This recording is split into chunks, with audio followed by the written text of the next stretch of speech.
जय श्री कृष्ण मित्रों, आज मैं हरियाली तीज व्रत कथा सुनाने जा रही हूँ।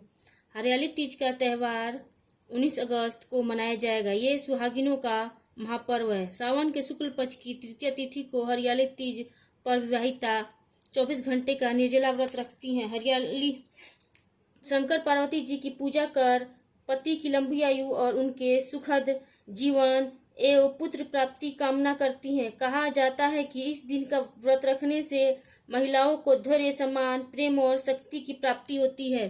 हरियाली तीज पूजा विधि। इस दिन व्रती महिलाओं को सूर्योदय से पूर्व स्नान करना चाहिए। उसके बाद व्रत का संकल्प ले। पूजा से पहले 16 श्रृंगार करे। हरे रंग का ज्यादा इस्तेमाल करे। पूजा पूर्वमुखी होकर भगवान शंकर का गंगा जल पंचामृत से अभिषेक करे। बेलपत्र, धूप, दीप, धतूरा, भस्म अर्पित करे। नैवेद्य आदि चीजें चढ़ाएं।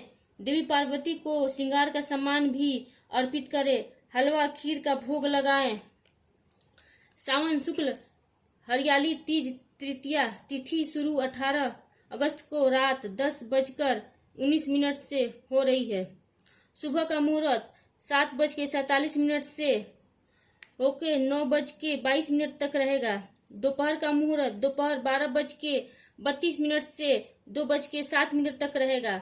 शाम का मुहूर्त शाम 6:25 से शुरू होगा, रात 7:15 में खत्म होगा। हरियाली तीज का महत्व। हरियाली तीज का पर्व भगवान शिव और माता पार्वती के मिलन के उपलक्ष्य में मनाया जाता है। पौराणिक कथाओं के अनुसार यह वह दिन है जब देवी ने शिव की तपस्या में 107 जन्म बिताने के बाद पार्वती को अपनी पत्नी के रूप में स्वीकार किया था। इस व्रत को रखने से स्त्री को पति को लंबी उम्र का वरदान मिलता है। ये व्रत महिलाओं को शारीरिक और मानसिक स्वास्थ्य का बनाए रखने में भी मदद करता है। यह व्रत श्रद्धालु को मानसिक विकारों से निजात दिलाता है। हरियाली तीज की कथा। शिव जी ने पार्वती जी को उनके पूर्व जन्म का स्मरण कराने के लिए तीज की कथा सुनाई थी। शिव जी कहते हैं, पार्वती, तुमने हिमालय पर मुझे वर के रूप में पाने के लिए घोर तप किया था। अन्न जल त्यागा, पत्ते खाए, सर्दी गर्मी बरसात में कष्ट सहे। तुम्हारे पिता दुखी थे। नारद जी तुम्हारे घर पधारे और कहा, हे विष्णु जी के भेजने पर आया हूँ। वह आपकी कन्या से प्रसन्न होकर विवाह करना चाहते हैं। अपनी राय बताए। पर्वतराज प्रसन्नता से तुम्हारा विवाह विष्णु जी से करने को तैयार हो गए। नारद जी ने विष्णु जी को यह शुभ समाचार सुना दिया, पर जब तुम्हें पता चला तो बड़ा दुख हुआ। तुम मुझे मन से अपना पति मान चुकी थी। तुमने अपने मन की बात सहेली को बताई। सहेली ने तुम्हें एक ऐसे घने वन में छुपा दिया जहां तुम्हारे पिता नहीं पहुंच सकते थे। वहां तुम तप करने लगी। तुम्हारे लुप्त होने से पिता चिंतित होकर सोचने लगे, यदि इस बीच विष्णु जी बरात लेकर आ गए तो क्या होगा। शिव जी ने आगे पार्वती से कहा, तुम्हारे पिता ने तुम्हारी खोज में धरती पता लेख कर दिया, पर तुम नहीं मिली।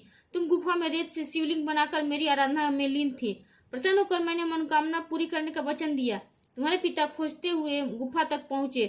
तुमने बताया कि अधिकांश जीवन शिवजी को पति रूप में पाने के लिए तप में बिताया है। आज तप सफल रहा। शिवजी ने मेरा वर्णन कर लिया। मैं आपके साथ एक ही शर्त पर घर चलूंगी, यदि आप मेरा विवाह शिवजी से करने को राजी हो। पर्वतराज मान गए। बाद में विधि विधान के साथ हमारा विवाह किया। हे पार्वती, तुमने जो कठोर व्रत किया था उसी के फलस्वरूप हमारा विवाह हो सका। इस व्रत को निष्ठा से करने वाली स्त्री को मैं मनवांछित फल देता हूँ। उसे तुम जैसा अचल सुहाग का वरदान प्राप्त हो। वीडियो पसंद आए तो लाइक करें, शेयर करें, सब्सक्राइब करें।